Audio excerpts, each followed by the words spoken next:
Simmons. Melbourne, Australia. Everyone in this room is now dumber for having listened to it. Welcome to the exclusive True to the Red Sash preview of our new podcast called The Lunchtime Catch-Up. My name's Grant Hill, and with me is a name that you guys will definitely know in Scott McNeese. Hey, everyone.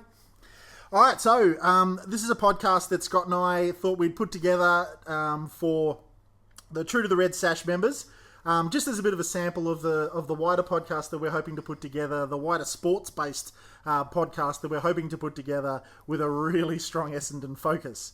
What we want to do tonight is just have a bit of a chat, run a couple of subjects by each other, and basically do what we've been doing every lunchtime for the last 2 straight years. So, number one question. Yes, for those who don't know us, I thought I'd just give you a little bit of background. We've myself and Grant have been actually best friends pretty much since grade 4. I went over to a little primary school called Croydon South Primary School. Croydon South. And we went to the same high school and pretty much somehow ended up in the same job career too. Profession, yeah. So we're both in what they call procurement, and we both work in the city, and pretty much every lunch we get together at 12, usually at this little Nando's restaurant. Yep. And we just talk sports, talk everything, talk basketball, Essendon. Talk everything. Talk movies, talk everything, politics, and we just thought it would be fun to put on a podcast, and especially with us being sort of true to the Red Sash, myself obviously the one creating it, and Grant being a long-time member, we thought, hey, let's do it sort of a little exclusive for you guys while we're sort of getting used to the whole podcast realm. So we've got some really exciting guests coming up. We've probably got Xavier Campbell, we've got Rowan Connolly, maybe a few other board members. I'm sort of working on a few others, so hopefully it can be a really exciting podcast. But we kind of might want to have a bit of variety. If we want to talk films, we will. So we don't want it to be too predictable, because that's not really our nature as well. So hopefully it's sort of entertaining, and hopefully you get a bit of a kick out of it. But we really wanted to do something for our site that we love, which is True to the Red Sash. So I thought maybe we just go into the Brisbane game and get it out of the way. Yeah, the elephant in the room that is the Brisbane game. All right, so the Brisbane game. Should we start off with disappointing, hugely disappointing and frustrating, right? Okay. But the question I want to ask is, what does a loss like that mean for the club? Taking it into context, and you've got to take into context the Sydney game beforehand, and this game now, and then the Port Power game before that. The good teams are consistent. They're consistently good, and then they play exceptionally. What does it mean for Essendon to lose 2 last quarters the way we have? Look, it's an interesting comment. Is how do you accept that kind of loss? And you're strong on this, aren't you? And there's been a lot of emotion, and look, even particular for me, people have seen me on social media. I've been pretty critical of the lack of professionalism. I'm never going to attack a player, because everyone knows that's sort of not my style. But I really want to now start getting into our club being professional. I know Woosha really wanted to drive elite standards, and I think people who go to the functions and meet up with Woosha, he keeps talking about we need elite standards. So with 27 points up against the bottom team, with their captain out, Brisbane have an injury in the first quarter and the guy can't play anymore, so they're 1 down in rotation. And considering the previous week fallout, that's probably the most disappointing loss of the year, and maybe for a while. You've told me that you thought it seemed like the Sydney loss didn't sting them enough, didn't hurt the players enough. Well, I was just more questioned, did it? What, for me, the biggest surprise is how much did that hurt, sort of attribute to our sort of fade out. I just felt like when we were halfway through the last quarter that we would probably kick up a gear and say, okay, this is not going to happen again. And that's the bit that got me, is that you look back at the game and it's not like we were playing GWS, who were that ridiculously talented that even if you really seriously wanted to stop them, they're going to run over the top of you if they're really on their game. This is Brisbane, who is not a real good side. And we had enough leaders and enough experienced footballers out there to be able to go, hang on a minute, whoa, when they got 2 in a row, when they got 3 in a row, whoa, here, and just step up the game and negate to get the win. But we started kicking the ball backwards. We started wasting time when we shouldn't. The thing that we had done to get 27 points up, we just stopped doing. And that was attacking the goals. We've got 2 of the best forwards in the comp. They were 27 points up, and we just stopped doing it. Yeah, we had multiple plays where Hooksy and Joey were in the goal square all alone with their opponent, one-on-one, and we just didn't want to kick the ball long to them. We didn't want to sort of trust them. We weren't just concentrating. Look, it was a disappointing loss. I know there's still the context of the previous 6 weeks where we actually played some really consistent, strong footy. So you do have to put that into some light. But you could tell for the first time this year, that was when the club was really disappointed in their professionalism. So I felt like as a club, it was probably the first time that the saga was probably losing its venom as far as being a subject. That fans were moving on to wanting the club be successful on field. There was definitely a shift. 16 weeks. Yeah, I've never seen a reaction after a game so far this year. And I thought it had a bit of a profound moment for the club, maybe, in a weird way, that we were really wanting to now focus on on-field success. And we all know the decade before, where we were constantly finishing 13th, 12th, 14th, 11th, 12th, 14th. There were some couple of good years with the Hurdy part, where we also got rubbed out of finals. But in all seriousness, for a while, we just haven't had that kind of ruthless mentality. And I kind of feel like it hit a chord that game at the end where we remembered probably old Essendon. And I think we have a strong desire as fans to see that professionalism come out again. And look, off-field, they've been brilliant this year. Like, Essendon's had one of the best off-fields I can remember. So the management of the club, I find, has been extraordinary. It's been staggering, in my opinion. I can't believe Xavier and his team have been able to achieve what they've been able to achieve, from signing 99% of the players back after everything that's gone wrong, to the incredible support from driving that incredible support from an extra 5,000 members, getting 40-odd thousand people to Etihad against the bottom side. It's major sponsors.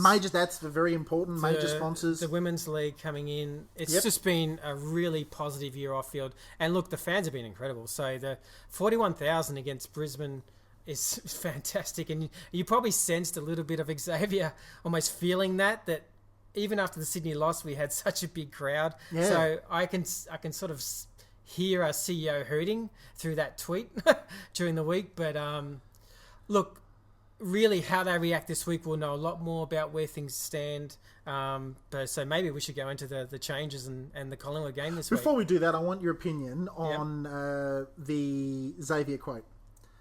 I'll give you mine, but I want your opinion. Should have done it, not should have done it. Look, I personally liked it. I have a feeling that the CEO of pretty much any company has the right to do that. The good thing is he didn't call out any names.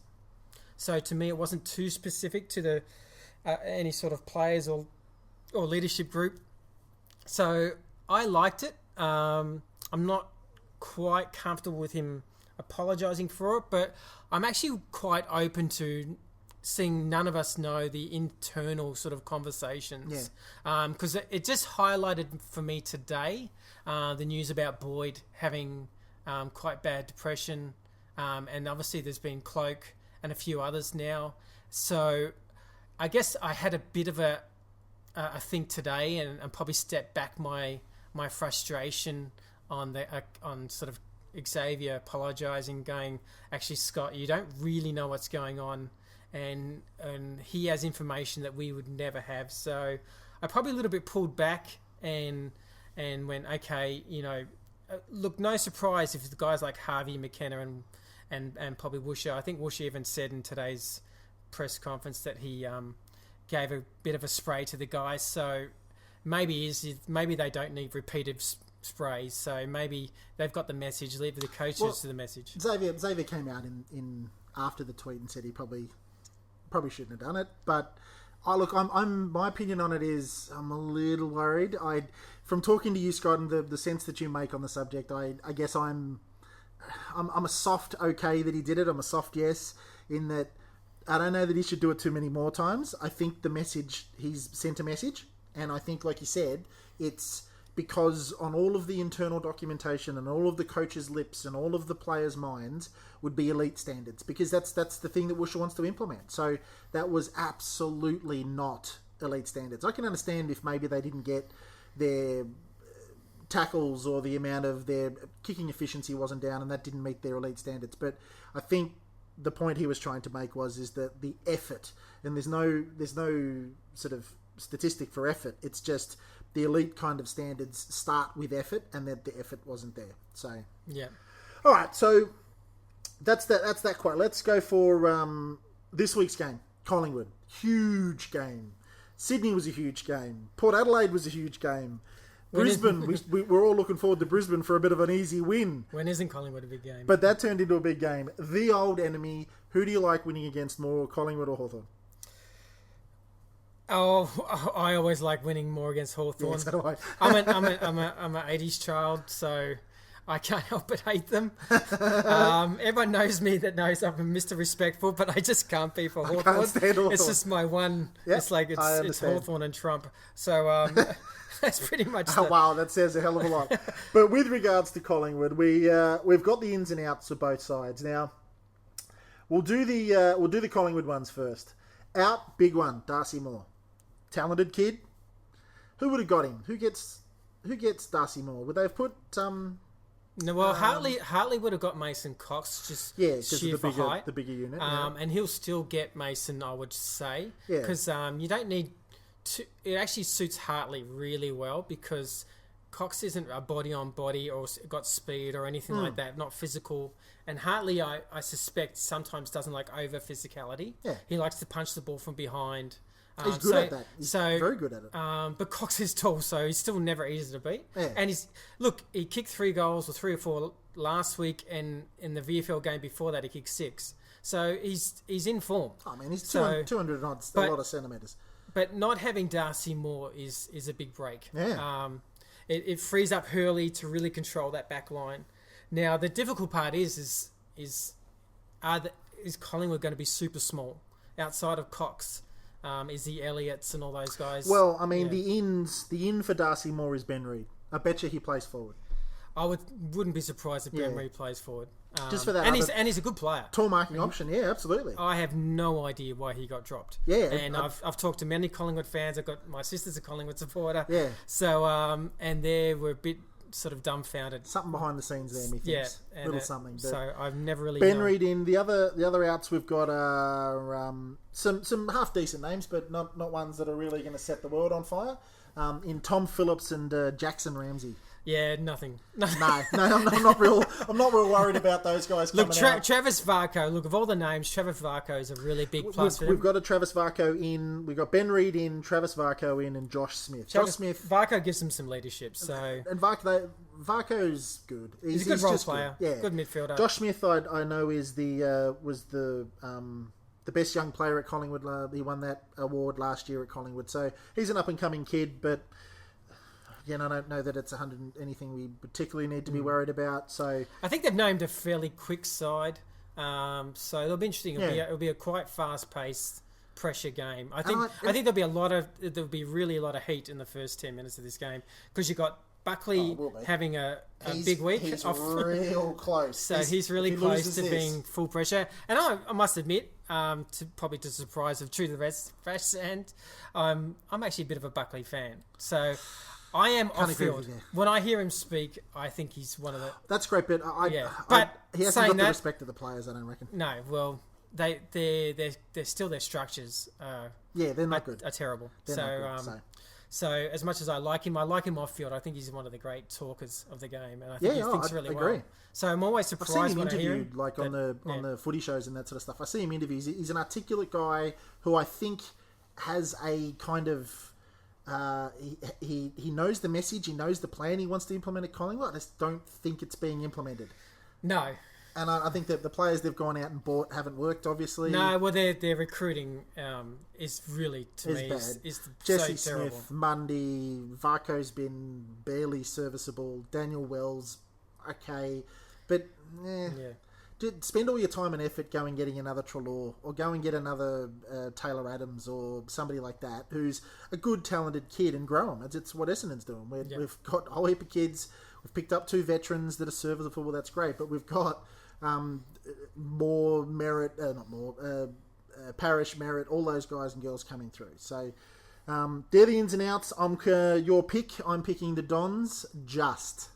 So who's in? Our in and outs? Oh, well, there you go. Let's go with Let's those talk guys. about the real team. The real team. My apologies. Well, controversially, now I'm going to let Scott rip on this one because I'm going to let Scotty rip on this one because out is a young gun in Langford and in comes David Myers. Scotty? Yeah.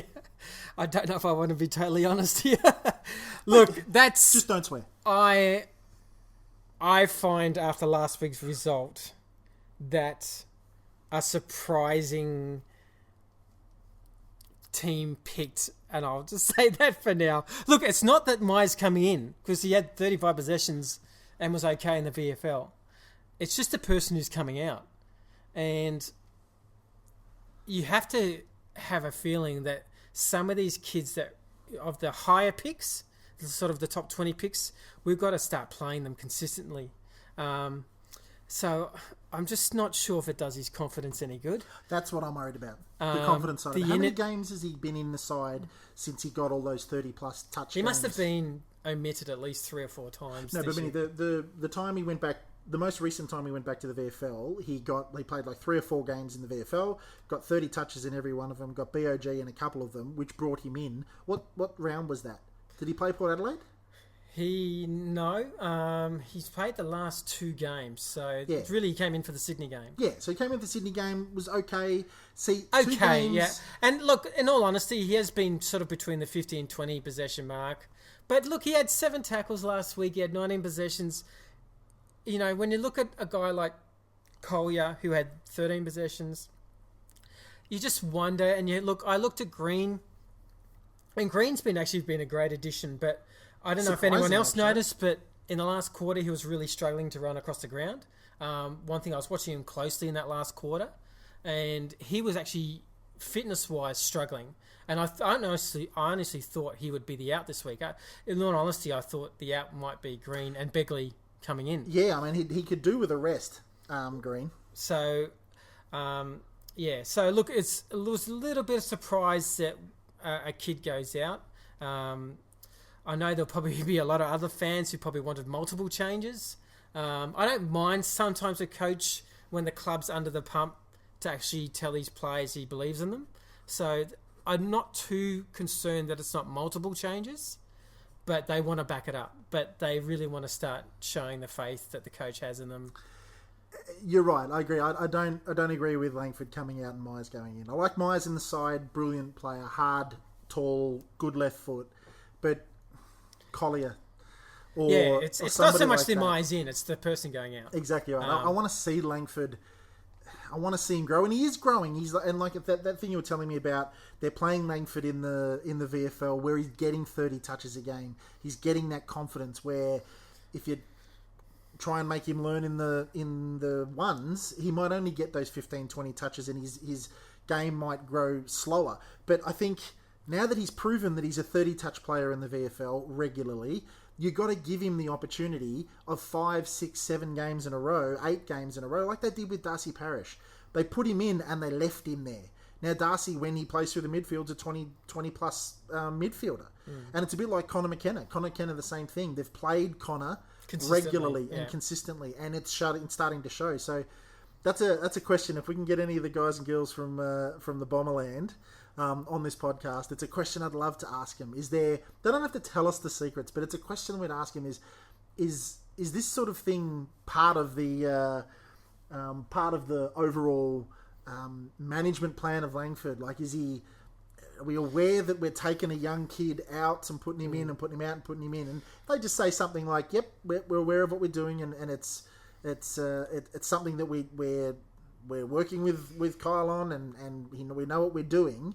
Because from a fan's point of view, it just looks a bit worrying. Yeah, the key to this week would be player management, to explain exactly what's going on, to tell him that we want to play you in the middle again in the VFL. Play in some ways amongst your peers. Yeah. Get the ball 30 times. Just making sure you're constantly learning and developing. That would be probably 20? Their reasoning if we asked. But he's still a young kid. And that's the thing. He's a young kid. I mean, he's at 20. We've got to always take that into account as supporters, I think. Especially a guy that size. Yeah, and think about it. What were you doing when you were 20? Yeah. What were you doing? It's exactly the same thing with Francis. There's another 20 minutes we could have this conversation on. But it's the same thing when you have those guys that have that big frame, big midfield or big bulky frame. They just take so long to get fit. But let's talk about our predictions. So I'm going to go Essendon by 8 points. I actually think this is going to be a Collingwood as just as proud as club as Essendon are, and you've got a coach under fire. Yep. And I think this will be a very, very tight game. I just like us with more out. I just feel like Reed's forced to go to the forward line, and we could maybe stretch them in our forward line then because they're going to be fairly small. They're small in their back line. Yeah, and if we start starring in the forward line, Reed's going to have to go back, and then we're actually controlling I agree. From the back line. So, look, our midfield has to be right on. So, no, it can't be... Because they've got the mids. Yeah. Trelaws, Adams... and their midfield's fantastic. Yeah, absolutely. So, I'm really surprised, actually, they're not putting Schoenberg in the side. But yeah, but that's another one for Buckley to explain to his fans. Exactly right. But they've got a good midfield, no doubt about it. Pendlebury's obviously a gun. Yeah. So we're going to have to be really on target. Look, Anzac Day gives me a bit of confidence. We're really, really good then. Good conditions too. No rain, no And conditions. we play the G really well. Have we got what the weather predictions? Do we know? I don't know. We'd have to check that quickly on our phones, but we're not going to do that right now. No. On a clear day, we beat them. All right. On a clear day, I think. The more I think about this subject, this is the most important game Essendon's played this year because it's the old enemy. It's Collingwood, right? Collingwood are going to come out fired up. And like you said earlier to me off the podcast, the first 10 minutes of that game is going to be frenetic. Collingwood are going to come out like a house on fire because they have to, and because of Buckley's on the line. Essendon's going to have to come out and match that. Now, we've been brilliant in the first quarter of all of the games this year. We've come out on fire. We're going to come out on fire like we normally do, even with more motivation. Collingwood are going to come out with incredible motivation. This is going to be a blockbuster, and the Dons by a solitary goal. And I'll make my prediction that Dyson Heppel will be BOG. Good call. Good call. I think after last week, and he didn't play a bad game. No, it was just we expect more. We expected more probably more when the game was on the line. That's right. And he picked up most of his stats in the first 2 or 3 quarters. Yep. And went a bit quiet at the end. And I think internally he's a pretty proud person. And I just got this funny feeling you're going to see a BOG captain performance. Brendan Goddard, my BOG. Brendan Goddard? Yeah, I reckon Goddard is going to play a pivotal role across halfback in front of the likes of Mason Cox and Ben Reid when he's down there. I reckon the to break up the flow of traffic from the centre circle through that section of towards half forward, that's where Brendan's going to get a lot of kicks, I reckon. So if I'm the coach, I have an unusual tactic. I actually put in a tag this week, but I don't tag a midfielder. I tag Jamie Elliott. He's absolutely. To me, with Darcy Moore out, you've got to stop him because he's a very, very talented footballer. He is. Yeah, I agree. Plays well above his well above his height. Begley.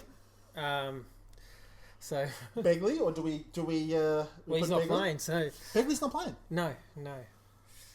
I didn't know that. Okay. That's probably something I should have been aware of, listeners. As a fan, yes. Yeah, as a fan. McGrath. McGrath, possibly. McGrath's not too bad aerially, so possibly, but it may be they may start with Bagley, a bit of an old... That's who I meant to say. Did I say Begley? You said Bagley. I said Begley. I meant Bagley. My apologies. I meant Bagley. That's what I said. The first person that comes to mind when you think of a small defender is Bagley. I said Bagley because I'm a huge fan of him, but I meant Bagley. You put Bagley on him to start. Yeah. And then maybe switch out. See how it goes. Yeah, and switch out and put McGrath on him maybe, or if Bagley's doing well. But Yeah. you don't want to let Jamie Elliott get a run at a pack. You really don't. That can hurt you. Because Bagley, I don't know that is particularly good at getting that far off the ground. No. Well, ladies and gents, that's I think that's 26 minutes. So, what does everybody think? Well, we first thought we were just going to do a 15-minute sampler podcast, but as normal, we waffled on too long. And this is the thing, between Scott and I, we sit down at lunch and it's been for 30-odd years now, an effortless conversation between me and Scott. So, and just so everyone knows, like we said, we love talking about so many different topics. So I'm sure there's going to be surprise little odd little genders here and there. Star Wars. When Last Jedi comes out, we're going to have a Star Wars theme. A Star Wars themed episode. There'll be the latest. What's the latest thing that Trump's done? Just random subjects, mostly sport, but random subjects with a really focused Essendon flavour. So, yeah, I know. Don't forget, a lot of people know this. I love the NBA, so there'll be a touch of Ben Simmons. There'll be a touch of my Sixers, and there'll be a touch of my Toronto. Easy, so, the Canadian Rellos. So yes, my McGrath tribute. So yes, nice. So yeah, we talk about everything, and I hope you guys enjoy it. Thanks for listening today. We hope you can listen again. Obviously, the next one we do is probably going to be a much more professional podcast. We've got some equipment ordered coming in, so we can sort of do some guests online. And obviously, we've got some exciting guests to come. But we bought a nice flashy new microphone, and we thought we'd just give it a test and give you guys a little bit of something. And we noticed that the teams came out and we said, why not? Let's do a quick podcast. So from here on, it gets a little bit more professional, technical, and but let's wrap it up. And thank you guys for listening. Thank you very much, guys. See you later.